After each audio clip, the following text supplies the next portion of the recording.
I'm a father and I'm a grandfather, and I'm here to tell you that we need to renew some values in the United States. 9 years ago today, an event that caused everybody's heart to skip a beat happened. And everybody remembers where they were if you were alive on that day. Everybody knows that the world stood still for several days afterwards.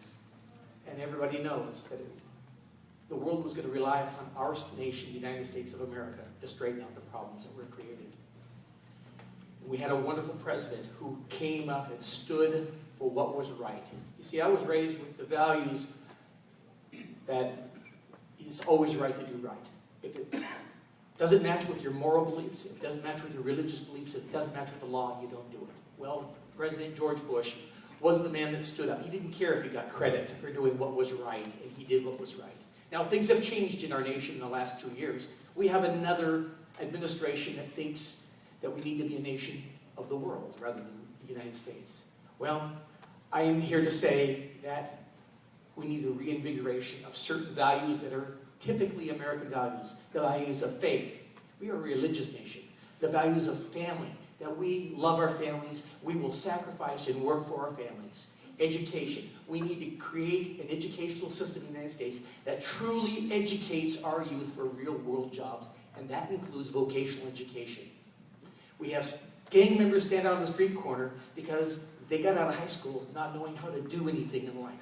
Faith, family, education, hard work. We are an unbelievably hardworking nation. And we are a patriotic nation, not wave the flag, but that is today. We are going to wave the flag. We are a nation that is willing to sacrifice ourselves on foreign battlefields so that other people can have what we have, and that's one word, liberty. Faith, family, education, hard work, patriotism.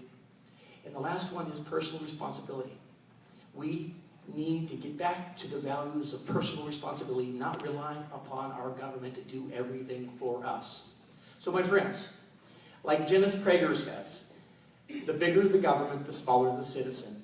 And Linda Sanchez, Barack Obama, Nancy Pelosi, Harry Reid believes that government getting bigger and bigger and bigger will resolve the problems. It is exactly the opposite.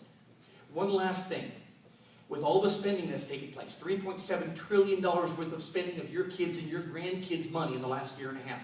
Somebody has to pay it back, and it's our grandkids that are going to have to pay it back.